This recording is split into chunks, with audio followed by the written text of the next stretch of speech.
ध्यान दीजिएगा, आज हम लोग अलंकार पढ़ेंगे। हिंदी में अलंकार पढ़ा रहे थे। अलंकार जब हम बात करते हैं आपको हिंदी में तो कहते हैं ना कि हम लोग रस छंद अलंकार क्यों पढ़ रहे हैं। जब भी अगर बात किया जाए तो हम लोग कहते हैं सर रस या छंद या अलंकार हम क्यों पढ़ रहे हैं। जानते हैं, कोई भी आप कहानी पढ़िए, कोई भी कहानी, कोई भी स्टोरी पढ़िए, अगर उसमें कोई रस नहीं है, लिखने का कोई तौर तरीका नहीं है और उसमें किसी प्रकार का कोई चमत्कार नहीं है तो आपको फिर मज़ा नहीं आएगा, कहानी आप पढ़ेंगे नहीं। मैं आपको कई बार यही बात बता रहा हूँ। अगर आपको कोई भी स्टोरी लिखा है, कोई कहानी आप पढ़ रहे हो, मान चलो कौन आप मूवी देख रहे हैं, कोई मूवी आप देख रहे हैं और मूवी में अगर किसी प्रकार का आपको रस नहीं मिल रहा है ना, आनंद नहीं आ रहा है, आपको कोई उसमें लिखने का बोलने का तौर तरीका नहीं है और उसमें क्या लिखने का या बोलने का कोई ढंग नहीं है, तो आप याद रखिए कोई चमत्कार नहीं है, तो आपको मज़ा नहीं आएगा पढ़ने में। हिंदी आपको पढ़ने में मज़ा आने वाला नहीं है। इधर देखिए, मैंने कहा कोई भी कहानी हो, कोई भी स्टोरी पढ़ रहे हैं आप कोई मूवी देख रहे हैं, जब तक उसमें कोई रस नहीं मिलेगा, रस आप कोई भी जब स्टोरी पढ़ते हैं तो कुछ ना कुछ रस मिलता है। रोने की बात आ रही है ना तो आप कह रहे हैं करुण रस, शोक उत्पन्न हो रहा है। अगर हंसने की बात आ रही है आप कह रहे हैं हास्य रस उत्पन्न हो रहा है। और अगर आपसे कहा जाए कि कोई वहाँ आपको मोटिवेट कर रहा है, आपके अंदर वीर रस उत्पन्न हो रहा है, वीर भाव, उत्साह आ रहा है, उत्साह आपके अंदर आ रहा है, तो आप कहेंगे वीर रस उत्पन्न हो रहा है। रस वह रस नहीं है जिसे आप पीते हैं, यह वह रस है जिसे चखा न जाए, अर्थात आस्वादन किया जाए, बिना स्वाद का ही आपको आनंद मिल जाए, यह वह रस है हिंदी का। आपको पता होना चाहिए, आपके बगल में गांव में किसी का डेथ हो गया है, अगर आप गए हैं तो आप अगर रो नहीं रहे हैं तो आप हंसेंगे भी नहीं, लेकिन अंदर से आपको रोना आएगा। वो लोग कहते हैं ना भैया गए थे रोए नहीं, लेकिन क्या बताएं रोना आ रहा है। अब रोना आ रहा है, रोना क्यों आया? क्योंकि वहाँ की स्थिति देखकर ना शोक उत्पन्न हो गई और इसीलिए उनके अंदर रोना। अगर रोना, अब बताइए अगर रो नहीं रहेंगे, हंसेंगे भी तो नहीं, मायूस तो रहेंगे। अब मायूस इसलिए रहेंगे क्योंकि उनके अंदर क्या है, शोक उत्पन्न हो रहा है, करुण रस की भाव उत्पन्न हो रही है। समझ में आ गई नहीं यार? अब आप बताइए, कृष्ण भगवान जब ब्रज की याद करिए ना, खिड़कियों में से जब देखे कि कुछ गायें आके चर रही हैं और देखने के बाद क्या किए, देखने के बाद तेजी तेजी से रोने लगी। और उद्धव जी ठहरे, इनके मित्र दौड़ के आए। अब इनके मित्र जब दौड़ के आए, पूछ रहे हैं कि प्रभु आप रो रहे हैं, आप तो परमेश्वर हैं, परब्रह्म हैं, आप ही रो रहे हैं, अच्छा रो क्यों रहे हैं? तब कृष्ण भगवान कहते हैं, उद्धव मोहि ब्रज बिसरत नाही। हे उद्धव जी, मैं ब्रज को भूल नहीं पा रहा हूँ। यहाँ शोक उत्पन्न हो रहा है ना, यहाँ रोने की बात आ रही है, शोक उत्पन्न हो रहा है। अगर दूसरा उदाहरण लीजिए तो आप देखे होंगे, जब रावण सीता जी का हरण करके लेके चला गया तो राम जी आते हैं ना, पेड़ पौधे, हिरणों, लताओं, पक्षियों, सबसे पूछते हैं कि आप बताओ मेरी सीता को देखे हैं? आप बताइए आप देखें, आप बताएं आप देखें? कहते हैं कि हे खग हे मृग, अरे मधुकर श्रेणी, तुम देखी सीता मृग नैनी।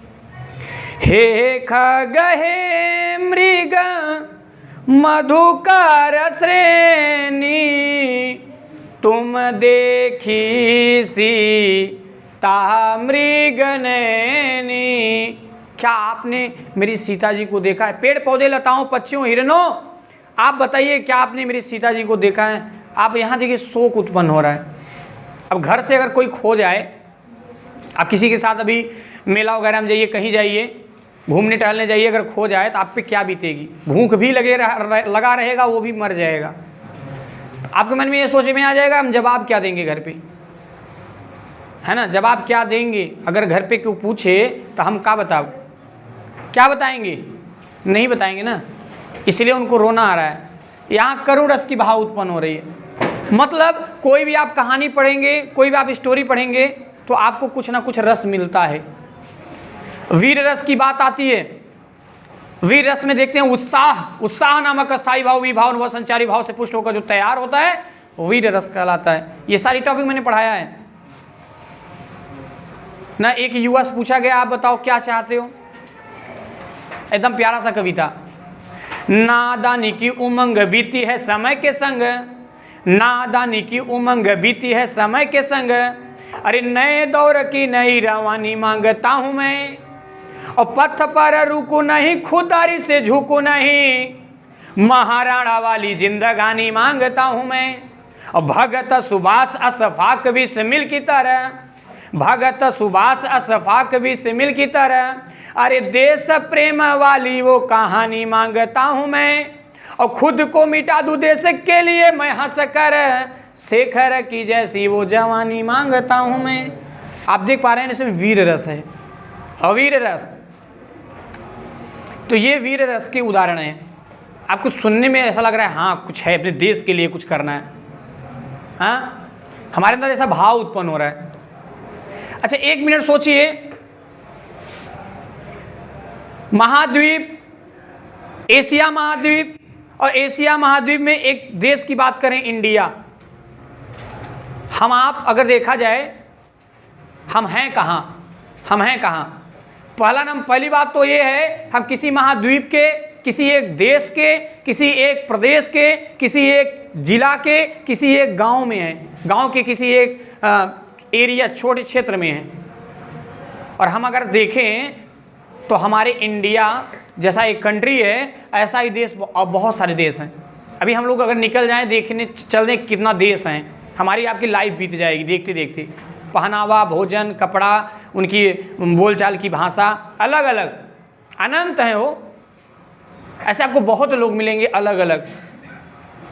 हम कितने खुशनसीब हैं, हम उस भारत भूमि पे जन्म लिए जहाँ राम जी का जन्म हुआ, जहाँ कृष्ण जी का जन्म हुआ, जहाँ गंगा यमुना सरस्वती बहती हैं, जहाँ संगम प्रयागराज है। हमें कितने अद्भुत की बात है, जहाँ स्वामी विवेकानंद, जहाँ हमारे ऐसे महान महान भगत सिंह, जहाँ हमारे यहाँ बाबा BR अम्बेडकर, स्वामी विवेकानंद, गोस्वामी तुलसीदास, ऐसे महान महान महान लोगों का जन्म हुआ है ना। हमारे लिए तो बड़ी खुशी की बात है, वो बहुत खुशी की बात है। कभी अगर सोचिए ना तो आपको एकदम फक्र होगा कि हाँ वाकई में हम लोग कुछ हैं, रियलिटी में कुछ हैं, समझिएगा। तो वही मैं आपसे बात कर रहा हूँ कि आप ये समझ पा रहे होंगे कि रस की बात किया जाए, रस आपको वह रस है जिसे चखा न जाए अर्थात आस्वादन किया जाए। ये टॉपिक मैंने आपको पढ़ा दिया था, रस में ये सारा टॉपिक मैंने कवर किया था। अब मैं आपको बात कर रहा हूँ अलंकार। अलंकार में पढ़ाया था और बताने भी फिर जा रहा हूँ रिवीजन करने। देखिए अलंकार में मैंने यह बात किया था, अलंकार आप ये पढ़े हैं कि अलंकार दो शब्द से मिलकर बना है। अलधनकार, अलधनकार आप देखेंगे अलंकार दो शब्द से मिलकर बना है, अलधनकार, जिसका अर्थ होता है शोभा बढ़ाने वाला, है ना। मैंने बताया था अलंकार दो शब्द से मिलकर बना है, अलधनकार, जिसका अर्थ होता है शोभा बढ़ाने वाला। देखो एक चीज बताएं, साफ सुथरी बात, अगर यहाँ बैठे हुए एक एक स्टूडेंट सब यूपी बोर्ड हैं और आपको पता है ना जब से आपका जन्म हुआ है तभी से आपको हिंदी ही सिखाई जाती है। जब जन्म हुआ है तभी से हिंदी पढ़ रहे हो और आप इस पूरे इसी माहौल में ढले हुए हो। आप एक मिनट सोचिए, पहले जब लड़का जन्म लेता है ना तो कहता है कह कंठ। जब आपको वर्ण पढ़ाया गया होगा या पढ़ेंगे या आगे पढ़ाया जाएगा तो आपको बताया जाएगा आप पढ़े होंगे KTM2, ये देख रहे हैं, के माने होता है कंठ, इसे हम बोलते हैं कंठ, इसे बोलते हैं कंठ। उसके बाद टी देख रहे हो ना, इसे बोलते हैं तालव्य, इसे बोलते हैं तालव्य, इसे बोलते हैं मूर्धन्य, मूर्धन्य। और आपको पता होना चाहिए इसे हम लोग बोलते हैं दंत, मंजन मत बोलना, दंत। ओ माने क्या होता है? ओष्ठ। आप देख रहे हो ये जितना भी आप लोग पढ़े होंगे, जितना भी आप पढ़े होंगे, जितना भी ये आप सीखे होंगे, आप इन्हीं से निकला है सब। कहाँ से? कंठ, तालव्य, मूर्धन्य, दंत, ओष्ठ। कहते हैं ना क, च, ट, त, प वर्ग है ये, क वर्ग, क वर्ग, ये सब वर्ग हैं। क वर्ग, च वर्ग, ट वर्ग, त वर्ग, प, क च ट त प। ये जितना चीज़, बात ना करो, ये जितना चीज़ निकला है ना, हमारे यहीं से निकला है, इतने के अंदर से। इतना हल्का ले रहे हो, इसमें बहुत इंजन बैठा है। अब यही इंजन देख लो, एक तो कंठ, तालव्य, मूर्धन्य, दंत, ओष्ठ। अभी जरूरी नहीं है कि केवल ओष्ठ बना है ना, अभी ऐसा कोई बात नहीं है कि ओठ बना है कुछ और करने के लिए, केवल सुबह शाम उस पर मालिश करते रहो, इसके लिए नहीं बना है। ओठ बहुत कार्य दे रहा है। अब जरूरी नहीं है आपको ओठ केवल बोलने के लिए बना है, जरूरी नहीं है दंत केवल खाने के लिए बना है, दंत का भी बहुत यूज है। और ये सोचने की बात है, हमारे शरीर में जो भी हमारे जो शरीर में जो पार्ट हैं अलग अलग, एक काम नहीं बहुत सारे काम करते हैं। जब हमारे शरीर के अंग कई प्रकार के काम करते हैं, तो आपको भी तो कई प्रकार के वर्क करने चाहिए, कई प्रकार की मेहनत भी करनी चाहिए, कई तरीक़ा से भी मेहनत करनी चाहिए। ये सोचने की बात है हो। हाँ, मतलब एक के साथ कम्बो पैक, एक के साथ कम्बो पैक, मतलब डबल, दुगुना, डबल काम करेंगे। अब सोचिए यहाँ के है कंठ, क, अब यहाँ देखिए क, ख, क बोलेंगे, ख बोलेंगे, ग बोलेंगे, कंठ की आवश्यकता पड़ेगी। कंठ, क, ख, ग, यहाँ कंठ का प्रयोग करना पड़ रहा है। क, ख, ग, घ, घ, मतलब कंठ, कंठ की यूज करना। बच्चा जन्म लेता है तो कहता है क्या, पहले उसका कंठ खुलता है। ऐसा थोड़ी ना है पैदा होते ही तुरंत कहने लगेगा पापा पानी लाइए, मम्मी दूध पिलाइए, तुरंत पैदा होते ही ऐसा बोलेगा? नहीं बोलेगा, पहला उसका कंठ खुलेगा ना जी। पहले क्या खुले? कंठ, पहले कह करना शुरू होगा। अब बहुत लोग तर्क निकालते हैं, बहुत लोग तर्क ये निकालते हैं, जब बच्चा जन्म लेता है तो ऊपर मुड़ी करके कहता है कहाँ आइए, कहाँ आइए, कहाँ आइए। अपना अपना सबका मत है, कहाँ आ गए, पता ओके, खुद ही पता नहीं कि हमारी मम्मी हैं कि पापा हैं, उसको ये जानकारी नहीं बा। अब पता कहता, अब लड़का ये कहता कि मतलब कहाँ आइए, कहाँ आइए, कहाँ आइए, उसको ये जानकारी नहीं है। ऐसा लोग कहते हैं, ऐसा लोग कहते हैं। सोचने की बात है वो ना, इस चीज़ की उनको कोई जानकारी है नहीं, आइडिया नहीं है कोई कि हाँ क्या कह रहा है क्या नहीं कह रहा है। तो कहने का मतलब कि जब आप देखिए ना, सबसे पहले कंठ आपका ओपन होगा, पहले कंठ। तो ये आप क बोलिए चाहे ख बोलिए चाहे ग चाहे घ, तो आपका ये का यूज हुए कंठ। अगला बात आवा था तालव्य। तालव्य का या तालव्य जब आपका जीभ ऐसे करके ऊपर वाली छतरी को टच करे, है ना, ऐसे टेढ़ करके ऊपर वाली छतरी को छुए। च बोलेंगे, जीभ जा रहा है छूने छतरी को, च, छ, ज, झ, आप बोल रहे हो ना जा रहा है छूने, तो ये आपका क्या हो गया? तालव्य हो गया। मूर्धन्य ट, जीभ पूरा टेढ़ होके अंदर वाला छतरी, गले वाले छतरी को जा रहा है, ट, ठ, ड एकदम पीछे टच कर रहा है, वो हमारा क्या हो जाएगा? मूर्धन्य। दंत जो बोलेंगे, दांत, जीभ हमारा दांत को टच करेगा।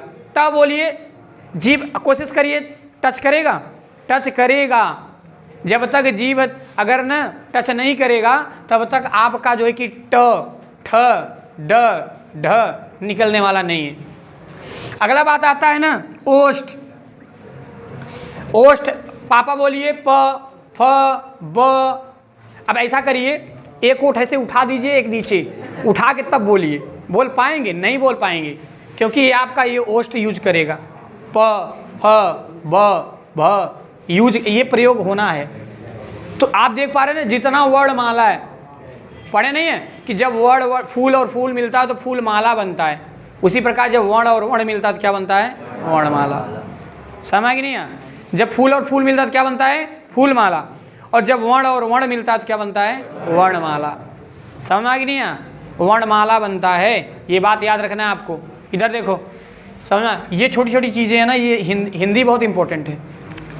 हम तो आपको कई बार यही बार बार रिवीजन कर रहे हैं और कह भी रहे हैं कि जब से आप जन्म लिए हो तभी से हिंदी पढ़ रहे हो, तभी से सिखाया जा रहा है। देखते हो ना, बच्चे को डांट डांट के सिखाएंगे, बोल बोल बोल, पापा हैं पापा, भैया भैया, बोला बोला पापा पापा, देखो डांट डांट के। और कुछ लोग ऐसे शिक्षित हैं ना, जन्म लेते हुए बच्चे को जब 2-4 महीना 5 महीना हो जाता है, 6 महीना का, बहुत ज़्यादा था 9 महीने या 1 साल का हो जाता है, तो उसको धीरे धीरे ना काउंट, गिनती सिखाएंगे, 1 2 3। मज़ेदार बात बताएं आपको, बच्चा जन्म ले और उसका एज लगभग 1 साल क्रॉस करने लगे, आप बच्चे से खड़ी हिंदी में बात करिए ना, पूरी फैमिली, आपको रियलिटी बता रहे हैं, बच्चा पूरा खड़ी हिंदी में ही बात करेगा। आप मजाक लगता होगा, हम तो अपने ऐसे बहुत रिलेशन में देखे जो महाराष्ट्र में है, मुंबई में है, बाहर से आते हैं ना, उनका बच्चा 1.5-2 साल का देख रहे हैं, टोटल खड़ी हिंदी। और जब बच्चा खड़ा हिंदी बात करता है ना, तो गांव के जितने लोग हैं, अगर घूमने टहलने आए तो अगर देखें खड़ी हिंदी में बात कर रहा है तो वो भी बोलेंगे। बच्चा, आप सोचिए छोटे से बच्चे को इंग्लिश नहीं आती, कुछ नहीं आता, अगर उसको इंग्लिश टू इंग्लिश केवल बात किया जाए ना, इंग्लिश टू इंग्लिश, मात्र 2-3 साल मेहनत करना पड़ेगा आपको, पूरा फैमिली जितना है सब इंग्लिश टू इंग्लिश बात करिए, बच्चा इंग्लिश बोलना शुरू कर देगा, इंग्लिश में बाप से बात करेगा, भले लिखने नहीं आता। आकाश सुनते हो, साल भर का जो बच्चा है जो बोलता है खाना खा भाई, पानी पी भाई, तका लिख ले का, लिखत नहीं लेकिन लैंग्वेज समझ लेते हैं। हाँ, अब छोटे छोटे बच्चा है ना, अब भाई खाए पिए के रहे कौन चीज़ तो किसी मटका के मांग ली है ना, अब मतलब उनका रिएक्शन ही अलग होता है।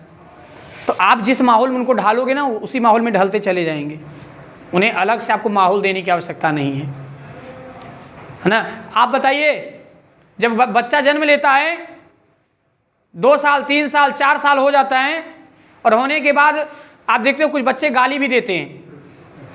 अब मैं आपसे पूछ रहा हूँ, गाली सीखा कहाँ से? वो गाली हमें आपने सिखाया, हमारे घर वालों ने सिखाया, बगल वालों पड़ोसी ने सिखाया, और अगल बगल जहाँ खेलने जाता था वो गाली सिखाया। गाली नहीं आता था, अगर गाली नहीं दिया कोई देता, वो सीखा है ना कहीं से, पेट से सीख के तो आया नहीं है ना, कोई मेमोरी कार्ड तो है नहीं कोई लगा दिया है, गाली देना शुरू कर दिया, और दूसरा मेमोरी कार्ड लगा देंगे तो गाना गाना शुरू कर देगा। ऐसा कोई रूल नहीं है भैया।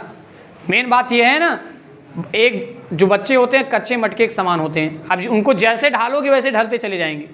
वही मटका अगर पक जाए, वही मिट्टी का बर्तन अगर पक जाए और तब आप बनाने की कोशिश करोगे ना तो टनकेगा, और ज़्यादा और प्रेशर लगाओगे, ठाकोगे ना तो टूट जाएगा।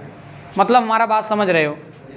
जब भी उनको सुधारना हो, जब कच्चे हैं तभी सुधार लो, और अगर पक गए एक बार ना, तो आप कितना भी कोशिश कर लो कि आप सुधार लीजिए तो सुधरने वाले नहीं हैं। बिगड़ गए तो बिगड़ गए, कहते नहीं है कि अब पछताने का क्या फ़ायदा जब चर गई चिड़िया खेत। हाँ, तो चिड़िया खेत ही पूरी चर चुकी है मतलब कुछ बचा उचा नहीं है, समझ नहीं आ। तो ये जितना आप बोलते हो ना, ये सारी चीज़ आपको बोलने में निकलता है। देखिए इधर देखिए, बात ना करिए। तो हमने आपको बताया कि अलंकार 2 शब्द से मिलकर बना है। अलंकार 2 शब्द से मिलकर बना है अलधनकार। अलधनकार जिसका अर्थ होता है शोभा बढ़ाने वाला, शोभा बढ़ाने वाला, शोभा बढ़ाने वाला। मैं बार बार एक ही चीज बता रहा हूं, क्या? अलंकार 2 शब्द से मिलकर बना है। अलधनकार जिसका अर्थ होता है शोभा बढ़ाने वाला। देखो भैया, आप देखे होंगे ना, हम आपको बताएं, बगल में ही बारात आया था और जयमाल की व्यवस्था थी। जयमाल की व्यवस्था थी, और जो लड़की जो जयमाल पे बैठी थी, जिसकी शादी थी, दो दुल्हन बनी थी, बैठी थी, और बगल में दुल्हा भी बैठा था। और यहाँ काफ़ी लड़के इधर खड़े थे, पूरा लड़के इधर खड़े, और भी बहुत आदमी खड़े हैं।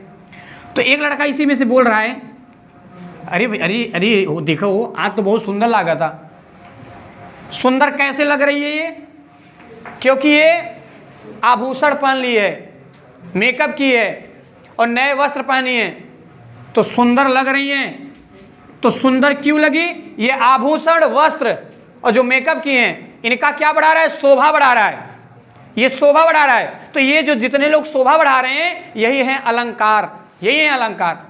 आज इसका शोभा बढ़ गया।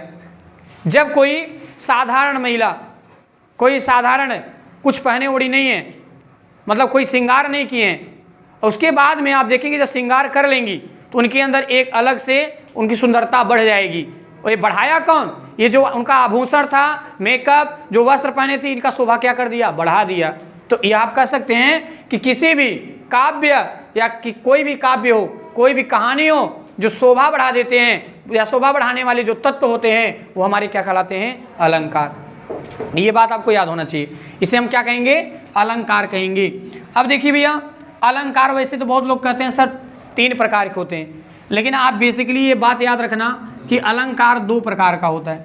एक होता है आपका शब्दालंकार, शब्दालंकार होता है, शब्दालंकार, और एक आपका होता है अर्थालंकार, अर्थालंकार। मैं आपको बताऊं, जब शब्द में चमत्कार पाया जाए, जब शब्द में चमत्कार पाया जाए, शब्द में चमत्कार पाया जाए, ठीक है, शब्द में चमत्कार, चमत्कार पाया जाए, इसे हम लोग कहते हैं शब्दालंकार।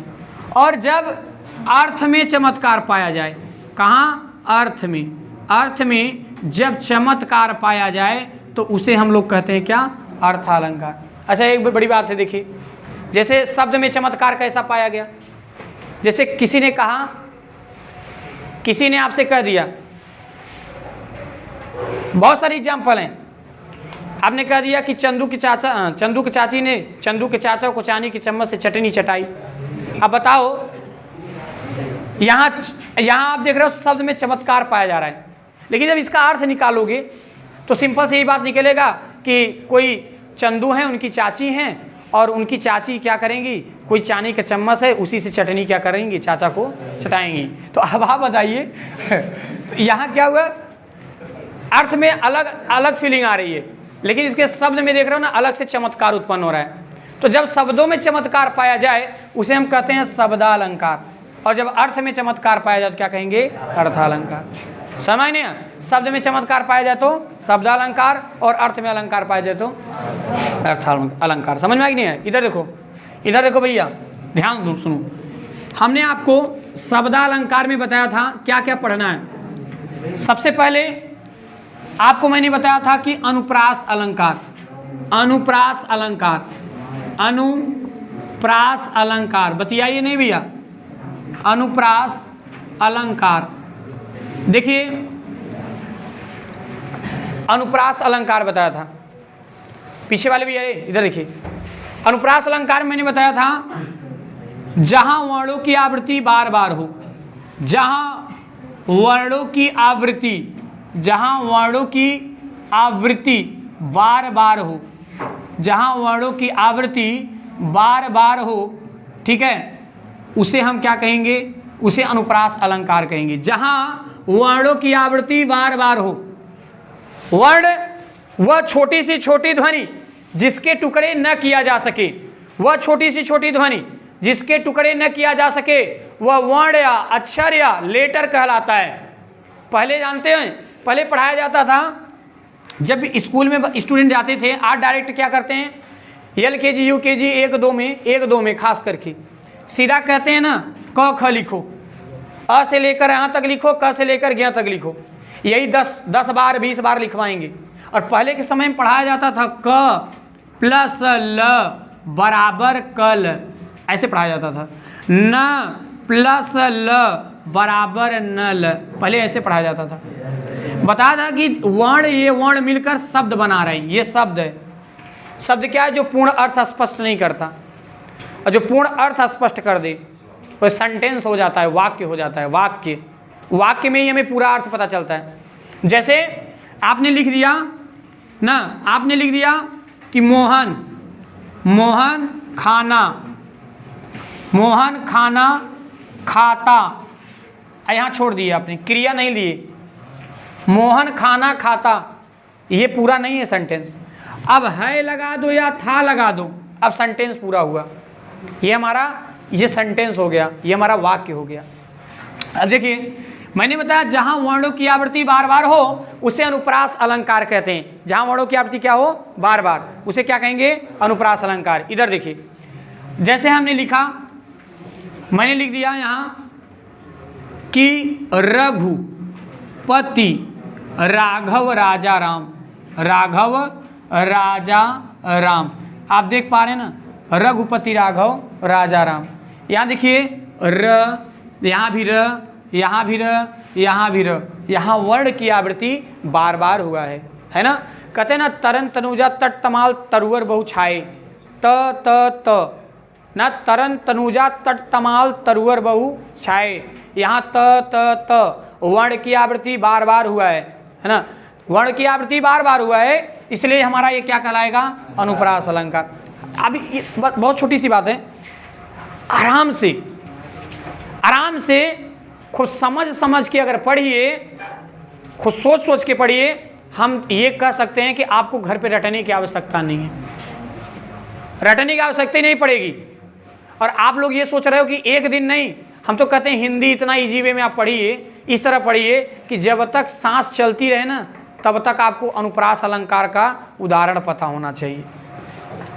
आप मानोगे हमारे गांव में एक टीचर हैं, रिटायर कब हो गए थे, जब मैं जानने लायक नहीं था, बहुत छोटा था तभी रिटायर हो गए थे।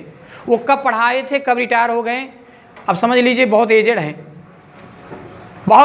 बहुत उनका एज हो गया है, पंडित जी हैं। विश्वास करिएगा आज भी उनसे अगर एग्जाम्पल पूछिए बता देंगे, और मैथ का कितना फार्मूला आज भी उनको याद है।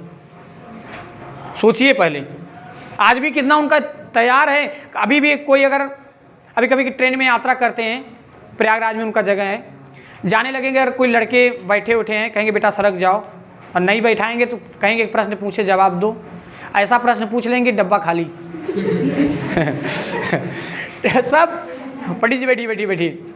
मतलब आज भी उनका इतना ब्रेन तेज है, ऐसे पढ़ाई की जाती है।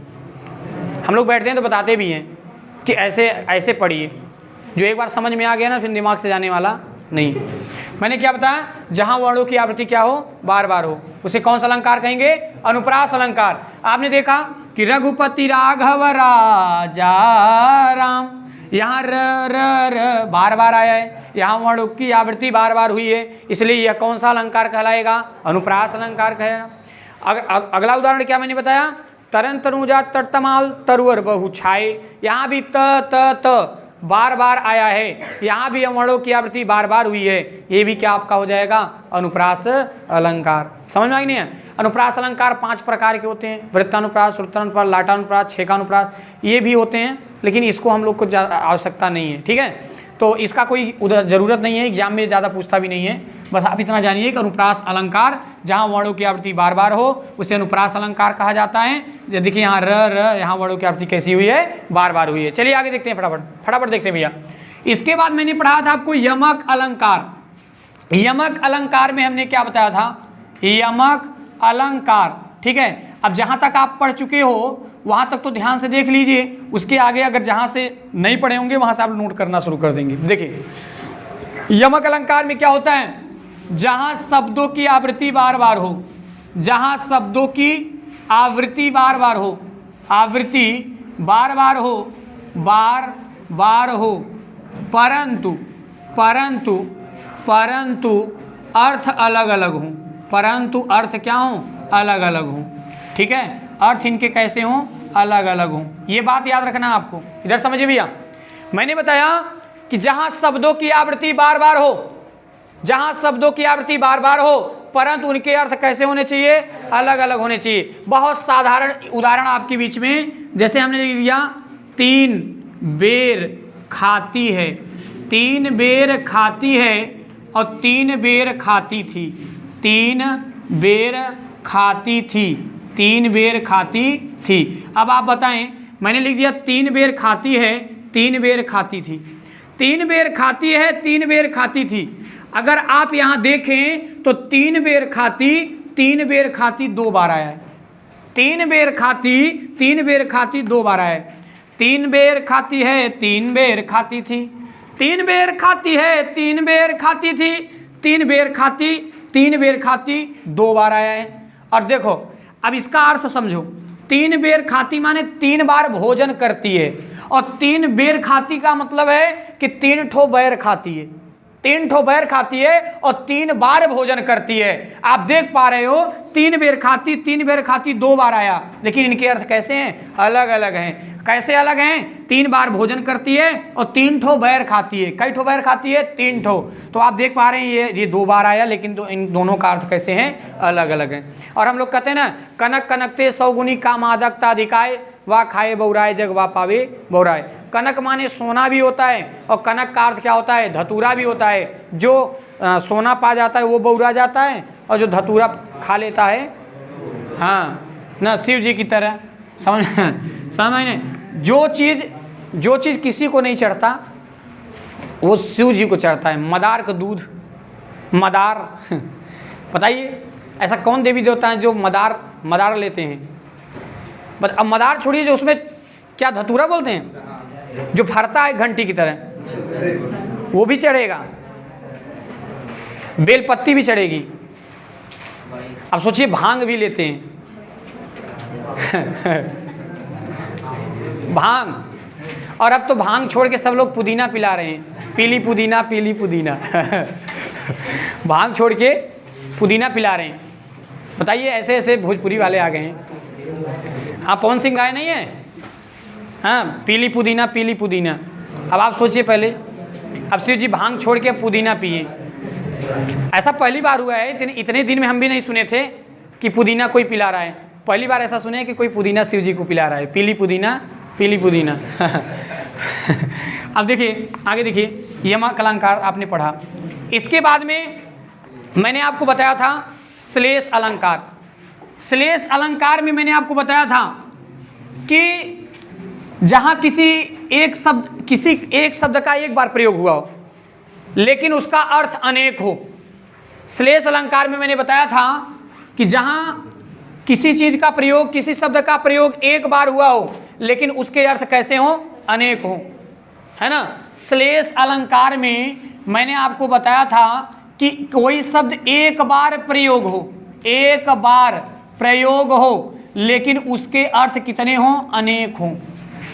उदाहरण में देखा जाए, रही मन पानी राखिए, बिन पानी सब सून, पानी गए न उबरे, मोती मानुष चून। अब बताइए, यहाँ शब्द आया है मोती, और क्या आया है? मानुष, और क्या आया है? चून। अब बताइए, एक मिनट, मोती देख रहे हैं, पानी, इसके लिए पानी का अर्थ अलग है। मनुष्य के लिए यहाँ भी पानी का अर्थ दूसरा है। चून के लिए भी इसका क्या है? पानी का अर्थ अलग है ना, समझिएगा। अब मोती देखिए, पानी में चमकने के लिए प्रयोग किया गया है ना। मोती को पानी में चमकने के लिए प्रयोग किया गया है, और मनुष्य को जीवित रहने के लिए, पीने के लिए प्रयोग किया गया है, और आटा को गूंथने के लिए पानी का यूज किया गया है। ठीक है, अब समझ लीजिए, बहुत लोग चून का मतलब बताते हैं आटा भी होता है, बहुत लोग कहते हैं चूना भी होता है। तो आप अगर चूना समझ रहे हैं तो फिर भी विदाउट पानी का चूना चलने वाला नहीं है। और आप ये भी जानते हैं कि अगर आटा हो, बिना गूथे रोटी बनाने वाले नहीं है ना। आपके यहाँ बनता है क्या ऐसे? आटा ऐसे ले लो थाली में और डायरेक्ट रोटी बना दो, ऐसा बनेगा? संभव है? ये कर रही हैं। तो आपके यहाँ बनता है क्या? नहीं बनता ना। ऐसा थोड़ी नहीं, ऐसा करिए, तावा चढ़ा दीजिए, तावा चढ़ाने के बाद आटा को ऐसे ऐसे फैला दीजिए, हो सकता है कि यार रोटी बन जाए बिना पानी का, फिर भी नहीं बनने वाला है। तो मैंने क्या बताया कि मैंने बताया किसी शब्द का प्रयोग एक बार हुआ हो, लेकिन उसके अर्थ कैसे हो? अनेक हो। उदाहरण क्या मैंने बताया? रही मन पानी राखिए, बिन पानी सब सून, अरे पानी गए न उबरे, मोती मानुष चून। मतलब मोती किसके लिए? पानी किया गया चमकने के लिए, मनुष्य को जीवित रहने के लिए, पीने के लिए, और इसको क्या गुथने के लिए प्रयोग किया गया है। इसलिए आप देख पा रहे हैं कि एक का कई अलग अलग अर्थ आ रहे हैं, है ना।